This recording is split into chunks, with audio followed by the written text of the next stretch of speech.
Friends, welcome to लक्ष्य academy Indore. तो आज हमारे मैनेजमेंट विषय पर हम आगे बढ़ते हुए एक इम्पॉर्टेंट टॉपिक की शुरुआत करेंगे जिसका नाम है डायरेक्शन। जी हाँ, डायरेक्शन यानी निर्देशन। जैसा कि आप पटवारी या किसी भी गवर्नमेंट एग्जाम में जब ऑफिसर बनते हैं तो उसके बाद आपको हमेशा कोई ना कोई व्यक्ति डायरेक्शन देगा या फिर आप किसी न किसी व्यक्ति को डायरेक्शन देंगे। यानी जब तक आप ऑर्गेनाइजेशन में हैं, संगठन में हैं, जीवन भर ये आपका चलेगा, डायरेक्शन देना या लेना। मतलब जब तक संगठन जिंदा है, जब तक ऑर्गेनाइजेशन है, तब तक डायरेक्शन भी जिंदा रहेगा।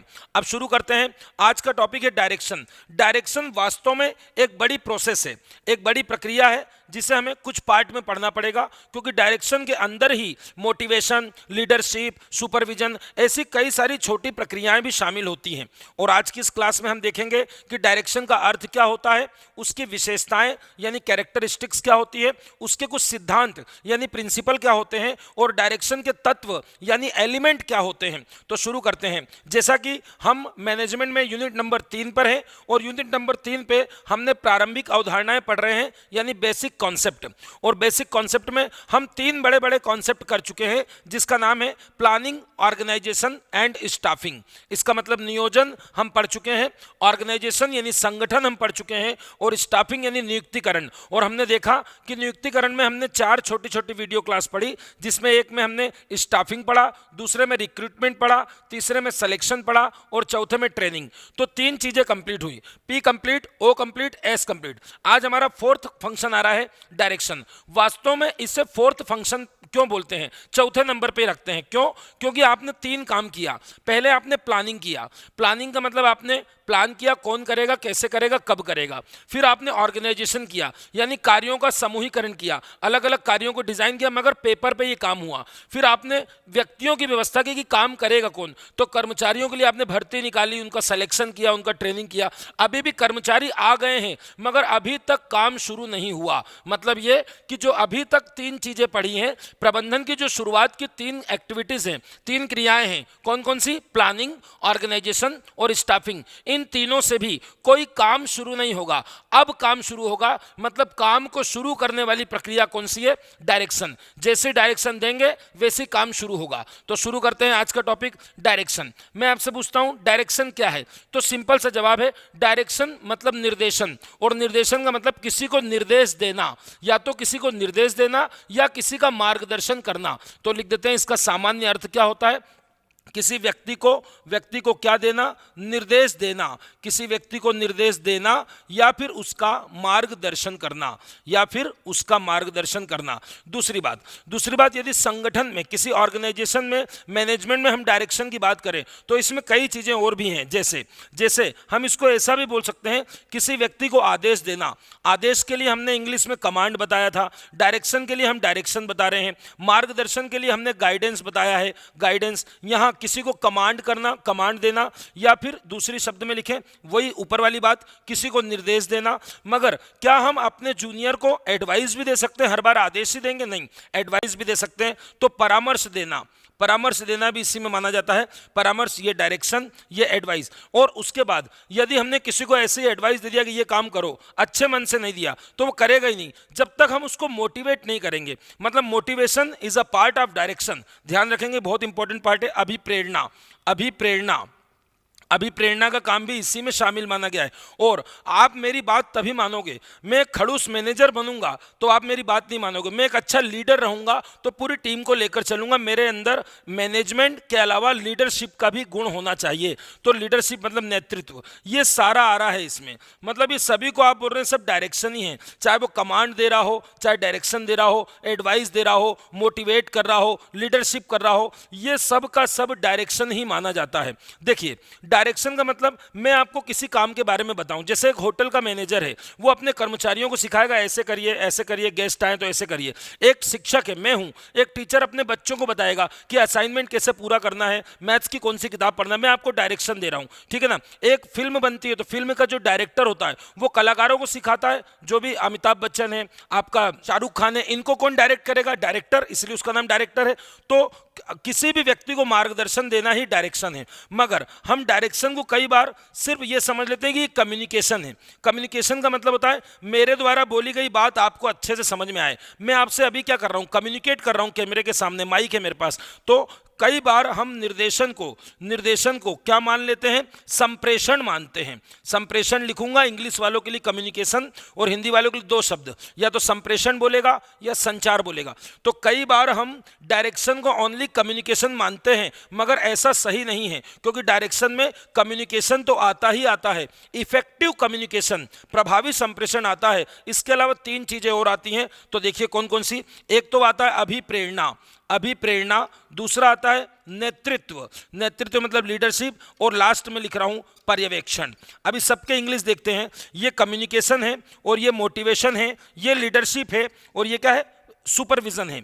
ये सुपरविजन बेटा, ये चार जो लिखे हैं बहुत इंपॉर्टेंट है, इसका कोड बना लेना। ये चारों पार्ट ऑफ डायरेक्शन माने जाते हैं, या ये चारों एलिमेंट ऑफ डायरेक्शन माने जाते हैं। तो एक हमने अभी आपको बोला था कि हम एलिमेंट पढ़ेंगे, तो हमने एलिमेंट पढ़ा दिए। आपसे पूछेगा निर्देशन के कितने तत्व हैं, एलिमेंट ऑफ डायरेक्शन क्या क्या हैं, आप बोलेंगे communication, motivation, leadership and supervision. आगे की क्लास में हम इनके लिए एक अलग से मॉडल देंगे, क्योंकि जो मोटिवेशन है उसमें कई सारे मॉडल्स आए हैं, X theory, Y theory, Maslow, McGregor, इनको आपको पढ़ना है। लीडरशिप के भी कई मॉडल होते हैं, ठीक है, और इन पे अलग से क्लास देंगे। किस पर, मोटिवेशन पर, कम्युनिकेशन पर एंड लीडरशिप पर। अभी आज हम कॉमन बात करेंगे डायरेक्शन की।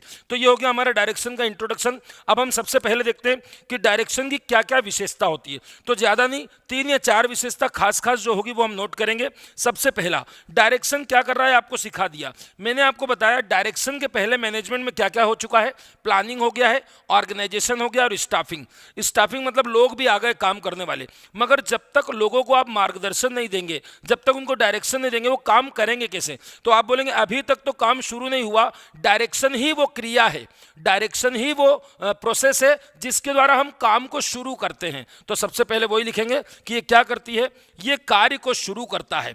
सबसे पहले ये कार्य को शुरू करता है, क्योंकि इसके पहले वाले 3 नहीं कर पाए। तो लिख देते हैं पहले नंबर पर, कार्य को शुरू करने वाली प्रक्रिया, कार्य को शुरू करती है। शुरू मतलब स्टार्ट लेती है। कार्य का प्रारंभ होता है, इसी के द्वारा क्या होता है, कार्य का प्रारंभ। समझने के लिए लिख देते हैं कि PO और S यानी प्लानिंग, ऑर्गेनाइजेशन और स्टाफिंग, इन तीनों से, ये तीनों है कार्य के पहले, कार्य शुरू होने के पहले ये सब होता है। शुरू होने के पहले, फिर से देख लीजिए, प्लानिंग कब कर रहे हो, पहले कर रहे हो। उसके बाद क्या कर रहे हो, ऑर्गेनाइजेशन। उसके बाद लोगों को इकट्ठा कर रहे हो, मतलब स्टाफिंग। अभी तीनों से काम शुरू नहीं हुआ। तो आप बोलेंगे इसके पहले की जो 3 प्रक्रियाएं थी, मैनेजमेंट के फंक्शन थे, प्लानिंग, ऑर्गेनाइजेशन एंड स्टाफिंग, ये तीनों काम के शुरू होने के पहले ही हो चुका होता है। मगर ये चौथा जो डायरेक्शन आ रहा है, ये क्या करता है, लिख देते हैं, ये काम को स्टार्ट करता है, काम को शुरू करता है। ये पहली बात। दूसरी बात, ये अप टू डाउन होता है, ऊपर से नीचे आता है। आप खुद समझते हैं, डायरेक्शन आप अपने जूनियर को देंगे, अपने सीनियर को नहीं देंगे। मैंने आपको बताया था ये ऑर्गेनाइजेशन होगा। जब भी आप पटवारी बनेंगे तो आप इस स्ट्रक्चर में जाएंगे। ये रहे आप, अपने आप को देख लीजिए, आप यहाँ हैं। आपसे ऊपर एक अधिकारी होगा, वो यहाँ होगा। उससे ऊपर नायब तहसीलदार होंगे, वो यहाँ होंगे। सबसे ऊपर ये बैठे हमारे कलेक्टर साहब। तो आप ऊपर वालों को डायरेक्शन देंगे क्या? नहीं, ऊपर वाले आपको डायरेक्शन देंगे, आपको कमांड देंगे। आप ऊपर वालों को क्या दोगे? आप उनको रिपोर्ट दोगे। जो भी काम करोगे उसका रिपोर्ट अपने सीनियर को दोगे। तो ये सीनियर को देगा। इधर से नीचे से क्या जाएगी? नीचे से रिपोर्ट जाएगी। ऊपर से क्या आएगा? ऊपर से ऑर्डर आएंगे, ये कमांड आएगी। ऑर्डर बोले या कमांड। ऊपर से आदेश आते हैं, नीचे से रिपोर्ट जाती है। तो लिख देते हैं कि इसमें क्या होता है, इसमें ऊपर से नीचे की ओर प्रवाह होता है। प्रवाह मतलब फ्लो। तो लिख देते हैं इसका जो फ्लो होता है, फ्लो वो अप टू डाउन होता है। इसका फ्लो अप टू डाउन होता है, याद रखेंगे। इसके बाद निरंतर चलने वाली प्रक्रिया है, मतलब कंटिन्यू। जब तक संगठन रहेगा तब तक आपको अपने कर्मचारियों को क्या देना पड़ेगा? डायरेक्शन देना पड़ेगा। तो तीसरा लिख देते हैं निरंतर चलने वाली। निरंतरता है इसमें, कंटिन्यूटी है। कंटिन्यूटी है मतलब जब तक ऑर्गेनाइजेशन रहेगा, ऑर्गेनाइजेशन जब तक है तब तक क्या होगा, तब तक डायरेक्शन भी होता रहेगा। दूसरी बात, कई बड़ी बड़ी कंपनी में आप देखते हैं मैनेजर साहब ही छोड़कर चले गए, बड़े मैनेजर थे सबसे बड़े, उन्होंने कंपनी छोड़ दी, मतलब कंपनी के मैनेजर बदल जाते हैं मगर डायरेक्शन की जो प्रोसेस चलती रहती है वो उसी प्रकार चलती रहती है। मैनेजर के बदल जाने से डायरेक्शन नहीं बदलता, डायरेक्शन उसी प्रकार जारी रहता है। इसलिए हम बोल रहे हैं कि डायरेक्शन में क्या होती है, कंटिन्यूटी होती है, यह निरंतर चलने वाला कार्य है। दूसरा, प्रत्येक स्तर पर मतलब ये सभी लेवल पर आता है। आपको याद हो सबसे शुरू में हमने क्लास में बताया था मैनेजमेंट के there are 3 levels, top level, middle level and first liner. तो उसी में बात कर रहे हैं हम कि प्रबंधन के तीनों स्तरों पर, पहले पर, दूसरे पर, तीसरे पर, तीनों स्तरों पर निर्देशन होता है। निर्देशन की जो क्रिया है वो प्रबंधन के, मैनेजमेंट के तीनों लेवल पर होता है। टॉप लेवल की बात करूं तो, और सबसे नीचे सुपरवाइजरी लेवल, हम पिछली क्लास कर चुके हैं, सुपरवाइजरी लेवल में भी ये काम होता है। सीधी सी बात करें तो आप ऐसा बोल सकते हैं, दुनिया में जहां जहां सीनियर और जूनियर का संबंध होगा, सीनियर और जूनियर बोले, या फिर जहां जहां ऑफिसर और सबऑर्डिनेट, मतलब वो मेरा ऑफिसर है और मैं उसका सबऑर्डिनेट हूं, मतलब अधीनस्थ, अधिकारी और अधीनस्थ का संबंध हो, सीनियर और जूनियर का संबंध हो, वहां पर डायरेक्शन अपने आप ही आ जाएगा। लिख देते हैं, जहां भी किसका संबंध हो, officer and subordinate, subordinate English Hindi वाले लिखेंगे अधीनस्थ का संबंध हो, या दूसरी भाषा में लिखूं, जहां भी सीनियर जूनियर का संबंध हो, जहां भी वरिष्ठ और कनिष्ठ का संबंध होता है वहां डायरेक्शन अपने आप आ ही जाता है। ये 4 मुख्य इसकी विशेषताएं हैं और बहुत सारी नहीं लिखना है, मेन पॉइंट याद रखना है। सबसे पहला तो डायरेक्शन क्या कर रहा है, डायरेक्शन काम को शुरू कर रहा है, क्योंकि इसके पहले वाली 3 एक्टिविटीज में काम शुरू नहीं हुआ था। उसके बाद ये ऊपर से नीचे आता है, ये हमेशा फ्लो इसका क्या होता है, फ्लो अप टू डाउन होता है, ऊपर से नीचे आता है। मैंने बता दिया, ऊपर से नीचे डायरेक्शन मिलेगा, नीचे से ऊपर रिपोर्ट जाएगी। उसके बाद निरंतरता, मतलब ये कंटिन्यू चलता रहता है, मैनेजर भी बदल जाए मगर डायरेक्शन नहीं बदलता, मतलब इसमें कंटिन्यूटी होती है। और चौथा, ये हर लेवल पर होता है। सीधी सी बात, दुनिया में जहां जहां सबऑर्डिनेट और ऑफिसर का रिलेशन हो या सीनियर जूनियर का रिलेशन हो, वहां पर क्या होगा, डायरेक्शन जरूर होगा। अब हम देख लेते हैं 5 मिनट में कि डायरेक्शन के कौन कौन से सिद्धांत होते हैं। ध्यान रखेंगे, उसमें से क्वेश्चन आ जाता है कि डायरेक्शन के कौन कौन से सिद्धांत हैं। तो शुरू करते हैं, तो देखते हैं निर्देशन के कौन कौन से सिद्धांत यानी प्रिंसिपल होते हैं। तो पहला सिद्धांत तो हम कई बार पढ़ चुके हैं, पहला सिद्धांत है आदेश की एकता। हम पहले भी क्लास कर चुके हैं, आदेश की एकता, इसको इंग्लिश में हम बोलते हैं unity of command. What is unity of command, हमने पिछली क्लास में किया, हेनरी फेयल वगैरह पढ़ा था, जब हमने किया था कि जैसे मैं एक कर्मचारी हूं, मुझको कौन आदेश देगा, मेरे ऊपर तो बहुत सारे बॉस हैं मगर मैं किसी एक ही बॉस का आदेश मान पाऊंगा, क्योंकि मुझको अलग अलग कई लोग आदेश देंगे तो मैं कंफ्यूज हो जाऊंगा कि मैं किसकी बात सुनूं किसकी ना सुनूं। तो एक कर्मचारी को किसी एक ही अधिकारी से आदेश मिलना चाहिए, किसी एक कर्मचारी को, किसी एक वर्कर को, किसी एक ही सीनियर से, किसी एक ही मैनेजर से क्या मिलना चाहिए, आदेश मिलना चाहिए। इसी को बोलते हैं यूनिटी ऑफ कमांड। तो लिख देते हैं, एक कर्मचारी किसी कर्मचारी को किसी एक ही व्यक्ति से क्या मिलना चाहिए, आदेश मिलना चाहिए। ये पहले भी पढ़ चुके हैं हम, किसी एक ही व्यक्ति से आदेश मिलना चाहिए। दूसरा पॉइंट में क्या याद रख सकते हैं, दूसरा पॉइंट है कि अधिकतम व्यक्तिगत योगदान। इसका मतलब होता है, लिख लेते हैं पहले, अधिकतम, दूसरा व्यक्तिगत योगदान क्या होता है इंग्लिश में, देखिए, मैक्सिमम इंडिविजुअल कंट्रीब्यूशन। मतलब जो आप डायरेक्शन दे रहे हैं उसका उद्देश्य क्या है। हम डायरेक्शन इसलिए दे रहे हैं कि जो भी बंदा हमारे यहाँ काम कर रहा है उसमें जितनी क्षमताएं हैं, उसकी जितनी संभावित क्षमता है, पोटेंशियल एनर्जी है, पोटेंशियल कैपेसिटी है, मैं उसका पूरा यूज करूं। किसके लिए, कंट्रीब्यूशन के लिए, ताकि मेरे ऑर्गेनाइजेशन को उसका कंट्रीब्यूशन मिल सके। तो सीधी सी बात बोल रहा है कि निर्देशन की जो तकनीक है, तकनीकों का प्रयोग हम क्यों करें, तकनीकों का प्रयोग उसकी अधिकतम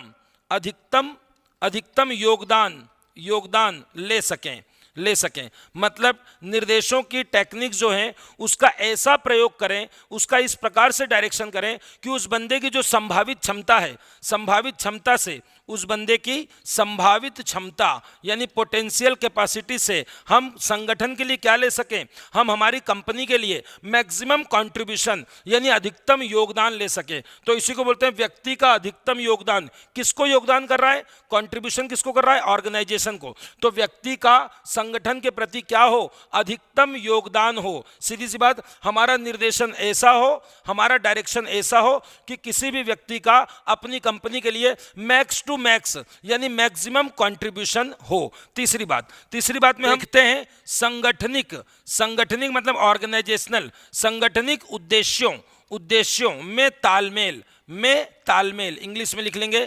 तालमेल को मैंने कई बार बताया कोऑर्डिनेशन यानी हिंदी वाले समन्वय भी लिख सकता है, तालमेल भी लिख सकता है। तो क्या बोल रहा हूं, संगठनिक उद्देश्यों में तालमेल। इंग्लिश में चले तो coordination between individual and organisational purpose या उद्देश्य ऑब्जेक्ट। देखिए मैंने आपको बताया था कोई भी कर्मचारी कंपनी में काम करने क्यों जाता है, क्योंकि उसकी खुद के इंडिविजुअल ऑब्जेक्ट्स होते हैं, उसके खुद के व्यक्तिगत उद्देश्य होते हैं। उसको उसकी बहन की शादी करना है, उसका मकान बनाना है, उसके घर चलाना है, बच्चों की फीस जमा करना है, ये उसके उद्देश्य हो गए। दूसरी बात, कोई कंपनी में आप काम करने जा रहे हैं, आपको सैलरी मिल रही है, तो कंपनी का भी उद्देश्य होगा इस साल इतना प्रॉफिट कमाना है, इस साल इतनी सेल करना है। तो एक तो हो गया ऑर्गेनाइजेशनल ऑब्जेक्ट, एक हो गया इंडिविजुअल ऑब्जेक्ट, एक आपका और एक कंपनी का। जब तक ये दोनों में कोऑर्डिनेशन नहीं होगा, जब तक ये दोनों मिलेंगे नहीं, तब तक कोई काम नहीं करेगा। तो इसका मतलब ये कि कंपनी में जब कोई बंदा काम करे तो उसको क्या लगना चाहिए कि मेरा ऑब्जेक्ट भी पूरा हो रहा है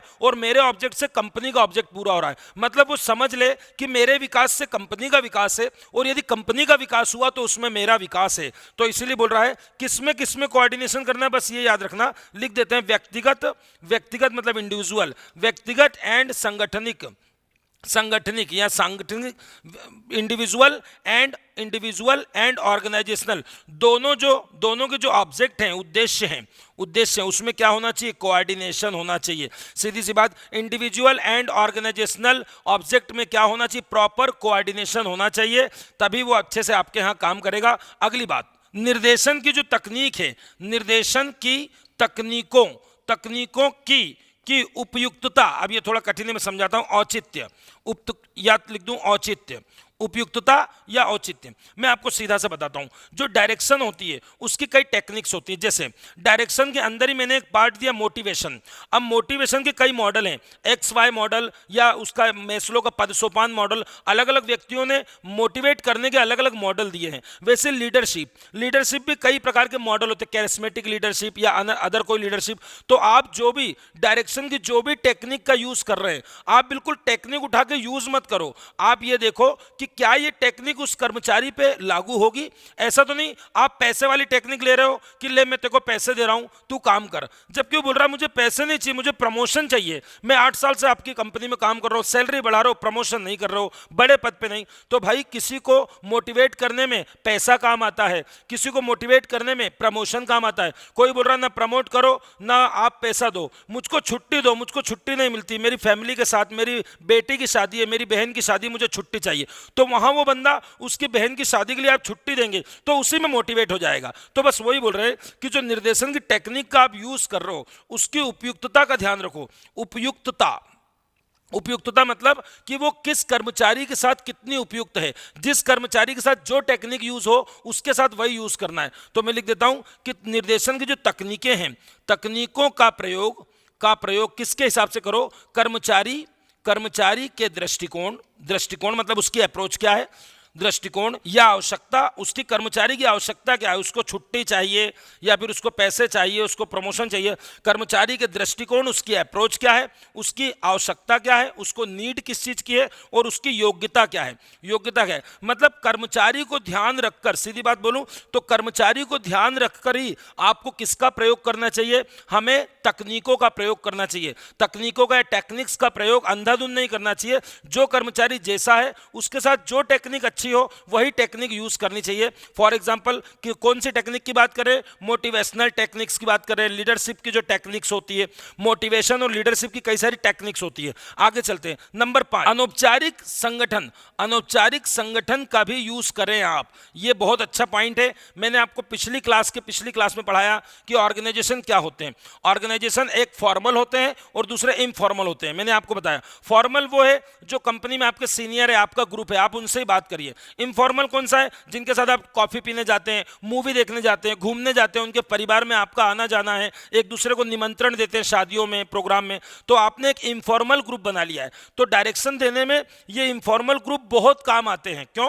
क्योंकि मैं डायरेक्ट मैनेजर बन के आपके पास आऊंगा, आपको बोलूंगा कि आप गलत काम करते हो, आपका ये काम अच्छा नहीं है। तो आपको हो सकता है बुरा लग जाए, सर ने मुझको सबके सामने डांट दिया, मगर हो सकता है कि मैं आपके दोस्त को बुलाऊं, आप उसके दोस्त हो, आना जरा मेरे ऑफिस में, आपके दोस्त को बुलाऊं और बोलूं देखो वो तुम्हारा दोस्त है ना, तुम उसको समझाओ, वो बहुत गलतियां कर रहा है, वो अपनी गलतियां सुधारे। तो आपका दोस्त आपको फोन लगाएगा कि सर ने तेरे बारे में ऐसा बोला, तू अपने आप को सुधार ले वरना तेरा डिमोशन हो जाएगा। तो मैं बोलता तो उसको बुरा लग जाता, मगर उसके दोस्त ने उसकी गलती बताई तो उसको बुरा नहीं लग रहा। इसी उद्देश्य से वो क्या बोल रहा है कि जब भी आप डायरेक्शन दें तो उसमें कौन से वाले ऑर्गेनाइजेशन का यूज करें?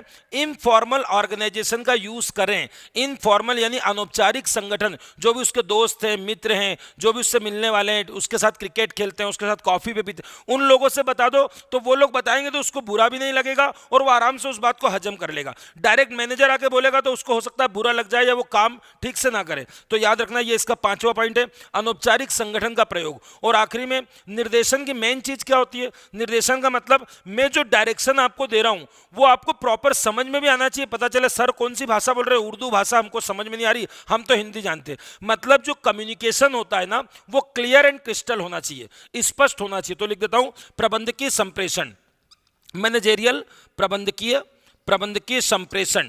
संप्रेषण का मतलब हमेशा संचार होता है, ध्यान रखेंगे, संचार नहीं लिखते हैं, बार बार संप्रेषण लिखते हैं। और इंग्लिश में कम्युनिकेशन सीधी सी बात है कि कम्युनिकेशन ऐसा तो नहीं छन छन के आ रहा है। जैसे आप बोलते हैं ना कि अरे वो फलाना तुमको गाली बक रहा था, तूने कैसे सुना गाली बक रहा था? वो उसने बताया, उससे पूछा क्यों भाई ये गाली बक रहा था? मुझको तो उसने बताया, क्यों भाई ये गाली बक रहा था? नहीं मैंने उसको ऐसा नहीं बोला। बात घूमती घूमती मिर्ची मसाला डलते डलते बात का बतंगड़ बन जाता है। ओरिजिनल जो कम्युनिकेशन होता है उसको आखिर तक आते आते बिगाड़ दिया जाता है, सब में मिर्ची मसाला लगा दिया जाता है। तो सीधी सी बात वही बोल रहा है कि आपका जो कम्युनिकेशन हो वो बहुत क्लियर और क्रिस्टल होना चाहिए, क्योंकि जब तक आपकी बोली हुई बात किसी को समझ में नहीं आएगी तब तक वो आपके डायरेक्शन को फॉलो कैसे करेगा। तो याद रखेंगे इसको बोलते हैं इफेक्टिव कम्युनिकेशन। इफेक्टिव मतलब प्रभावी संचार होना चाहिए। बाद अगली तकनीक है लीडरशिप भी आप पढ़ चुके हैं। लीडरशिप मतलब एक मैनेजर होना अच्छी बात नहीं है, एक मैनेजर को एक अच्छा लीडर होना जरूरी होता है। सिर्फ मैनेजर होने से कुछ नहीं होगा।